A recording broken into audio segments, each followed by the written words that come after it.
Hey everyone, how's your day going? Whether it's been good or rough, you're not alone.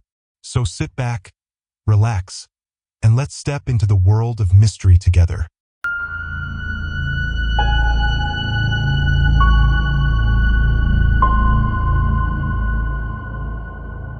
You ever heard of the Dullahan?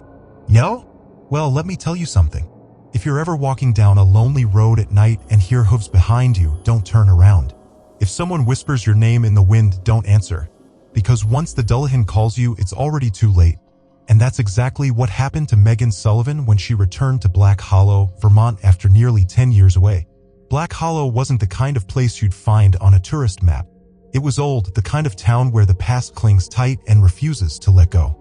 The streets were paved with ancient cobblestone, the houses had ivy creeping up their brick walls, and the forests surrounding it were so thick that once the sun went down, they swallowed the town whole. Megan had grown up in Chicago, far from her grandmother Eleanor's old-world beliefs. She never put much stock in curses, omens, or creatures lurking in the night. But the moment she stepped into her grandmother's house, Eleanor pressed a gold cross necklace into her hands. "Wear this, Meg," she said, her voice firm. "Promise me you won't take it off." Megan laughed. "What, is this supposed to protect me from ghosts?" Her grandmother's expression darkened. Something much worse. That night, Megan met up with her childhood best friend, Jessica Doyle, at O'Malley's, the only bar in town worth going to. The place was small, cozy, filled with old wooden booths and dim lighting. It smelled like whiskey and pine, and the jukebox only played songs older than Megan herself. The night was going fine until the front door slammed open, sending a violent gust of wind through the room. An old man stumbled inside, his eyes wild and bloodshot, his breath coming in sharp gasps like he had been running for his life. His face was ashen, drenched in sweat. "He called my name," he rasped. "He's coming for me." The entire bar fell silent. Jessica sighed and shook her head. "That's just old Tom. He's been rambling about the same thing for years." Megan tried to shake the uneasy feeling creeping up her spine. Someone had called Tom's name. But who? At midnight, Megan decided to walk home. Jessica offered to drive her, but Megan waved her off, thinking the cool night air might clear her head. The road to her grandmother's house was an old dirt path winding through the woods. The moonlight filtered through the branches, casting eerie shadows along the ground. It should have been peaceful, but then she noticed something. The usual sounds of the night had stopped. No crickets. No rustling leaves. No wind. Just a dense, suffocating silence. Then she heard it. The sound of hooves. Slow. Steady. Right behind her. She stopped, her heartbeat thundering in her ears. Slowly, she turned. A massive black horse stood in the middle of the road, its coat gleaming like oil under the moonlight. And on its back sat a rider, draped in tattered black fabric. But he had no head. Instead, he held it in his hand. The face was pale and lifeless, its eyes dark, empty voids. The lips curled into something eerily close to a smirk. Then, the head's mouth opened, and a voice, deep, hollow, and not of this world, spoke. "Megan." Terror exploded through her chest. Megan turned and ran. Her boots pounded against the dirt, her breath coming in ragged gasps. Behind her, the thunderous thud-thud-thud of hooves shook the ground. He was chasing her. She veered off the road, crashing into the trees, branches slicing at her skin. The horse's snorting breaths grew closer. And then laughter. Low. Amused. Inhuman. He was toying with her. She tripped over an exposed root, slamming into the ground. Pain shot up her arms. She scrambled forward, but it was too late. The hoofbeats stopped. Trembling, she looked up. The horse was right there, just inches away. Then, once again, the voice came. "Megan." A whisper. A death sentence. She barely made it home, bursting through the front door, her hands shaking violently. Her grandmother rushed to her. "Megan, what happened?" Megan's voice trembled. "I saw him, Grandma. He called my name." Eleanor's face turned ghostly pale. "Did you wear the necklace?" Megan's stomach dropped. She reached for her neck. It was bare. The necklace was still on her dresser upstairs. Eleanor staggered back, a look of pure horror in her eyes. "Oh, child," she whispered. "What have you done?" A loud, earth-shaking knock struck the front door. The windows rattled. Then, without warning, the door burst open. An unnatural cold wind howled into the house, carrying the sickening stench of decay. And then he stepped inside. The headless rider loomed in the doorway, his tattered cloak billowing. His severed head tilted slightly in his grasp, those empty black pits staring straight at Megan. His mouth parted, revealing rows of jagged, needle-like teeth. Then, in a voice like grinding stone, he whispered, Your time has come. Megan's scream shattered the night. The next morning, Jessica stopped by after Megan hadn't responded to her texts. The door was slightly open. Inside, she found Eleanor rocking back and forth, whispering to herself. The Dullahan, he called her name, he called her name. Jessica's breath hitched as she looked down. Megan's lifeless body lay sprawled across the hardwood floor, her face frozen in sheer terror. The coroner ruled it sudden heart failure. But the town knew better. The Dullahan had ridden through Black Hollow once again, and he would return. Again, and again, and again. If you ever hear a voice whisper your name at night, don't answer, and never ever forget your protection. You ever hear about the Blarney Stone? Most people think it's just some silly tourist attraction in Ireland, a rock set into Blarney Castle that, if kissed, is supposed to give you the gift of eloquence. A fun little tradition, right? But what if I told you the stone isn't just a stone? And what if I told you not everyone who kisses it walks away the same? That's exactly what Siobhan Murphy and Aaron Bishop found out one fateful spring day. Siobhan had always been fascinated with folklore, especially Irish legends. That's why, on a warm spring morning, she convinced her friend Aaron to take a trip with her to Blarney Castle, just outside Cork, Ireland. Aaron wasn't much of a believer in legends or curses. To him, this was just another tourist trap, an excuse for people to spend money on postcards and keychains. So, remind me again, he asked as they drove down the winding roads toward the castle. This rock is supposed to make me a smooth talker? Siobhan grinned. The legend says that if you kiss the Blarney Stone, you'll be blessed with the gift of gab. Basically, you'll be able to charm your way out of anything. Aaron smirked. Sounds like a scam. Maybe, Siobhan shrugged. Or maybe there's more to it than people realize. She had done a lot of research before this trip, dug through old records, obscure websites, ancient folklore. And what she had found had been unsettling. There were rumors that the stone visitor's kiss isn't the real one, that the true Blarney Stone was hidden, guarded, and that if you found it and took from it, you wouldn't walk away unscathed. Blarney Castle was everything you'd expect: tall stone walls, narrow spiral staircases, and an atmosphere thick with history. Tourists lined up, excited to do the infamous backward-leaning kiss to touch the Blarney Stone. But Siobhan wasn't here for that. As soon as they arrived, she grabbed Aaron's wrist and pulled him toward a roped-off section of the castle. Whoa, where are we going? Aaron hissed. That's restricted. Siobhan shot him a mischievous grin. Trust me. They ducked under the ropes and slipped into a darker, quieter section of the castle, an area few ever ventured into. After winding through a series of crumbling archways, Siobhan stopped. Before them was a large, jagged stone, much darker than the others surrounding it. It jutted from the wall at an unnatural angle. And the air around it? It felt heavy, different. Aaron rubbed the back of his neck.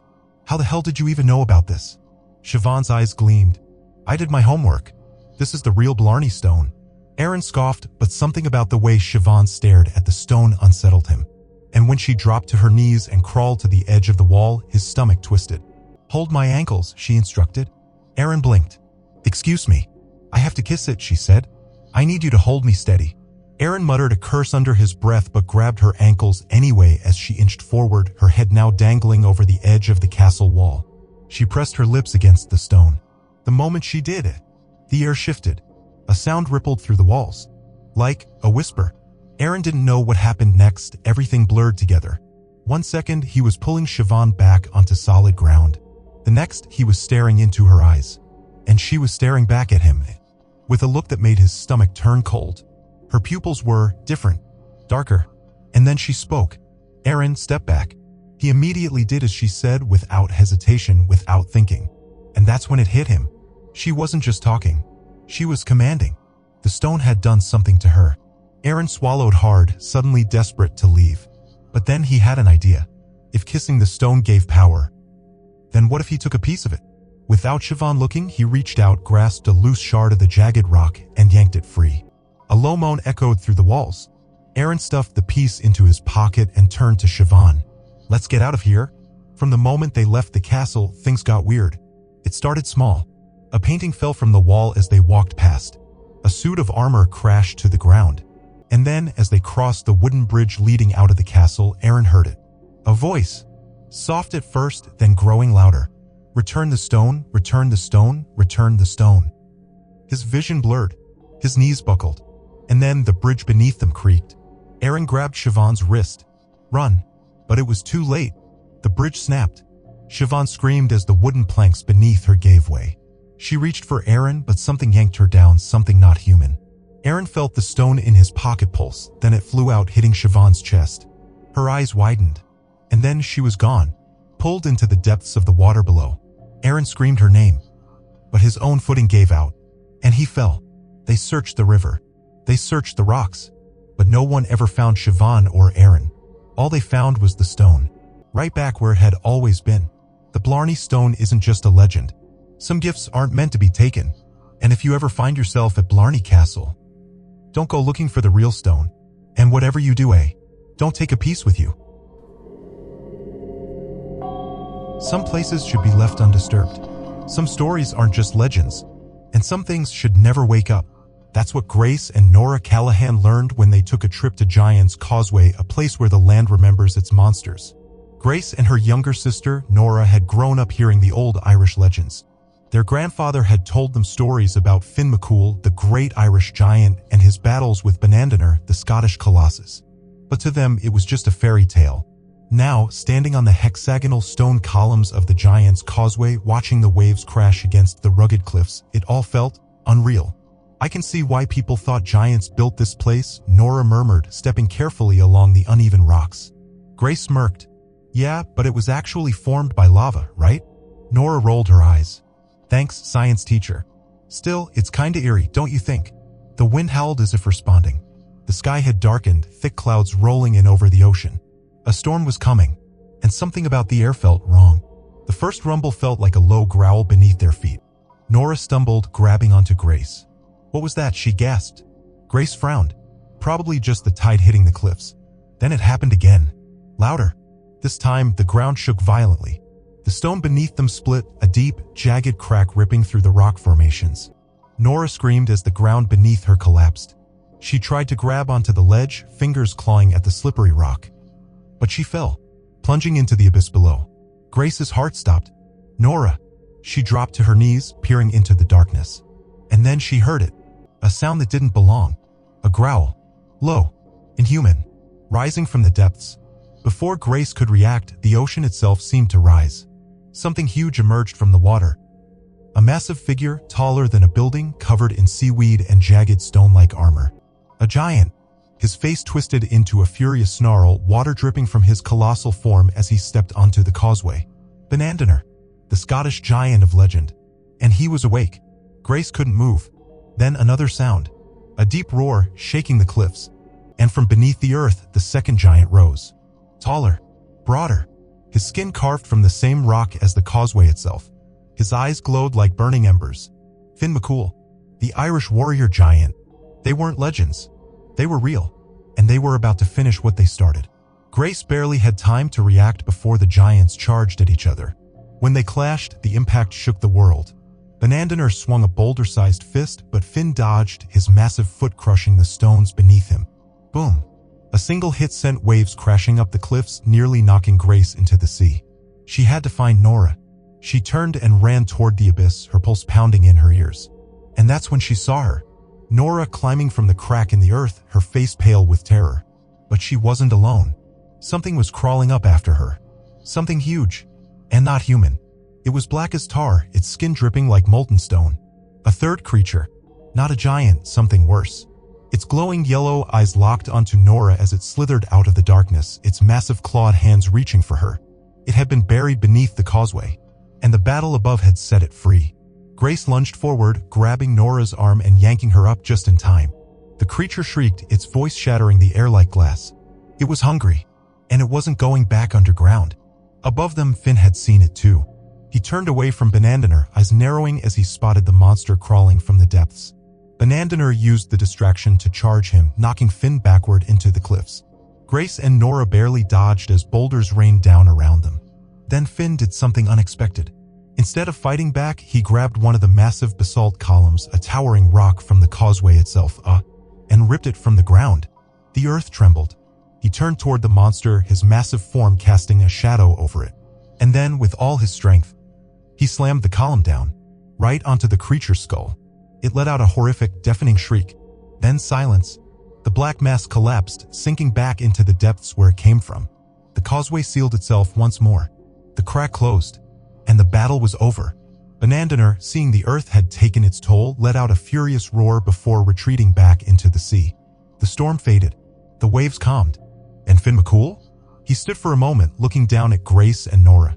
And then, as if sensing his time had come, he turned to stone, becoming part of the Causeway once more, waiting until the land needs him again. Grace and Nora never spoke about what happened that day. They told the authorities that they got lost in the storm, that the ground collapsed beneath them. But every now and then, Grace would dream of a monster in the depths, its glowing yellow eyes watching from beneath the waves. And when she woke, the only thing she could hear was her grandfather's voice whispering his old warning. The land remembers. The giants never truly sleep. And below the Causeway, something worse is waiting. Some legends are real. Some battles never end. And if you ever visit Giant's Causeway, stay on the path. Don't wander too far. And whatever you do, don't wake the giants.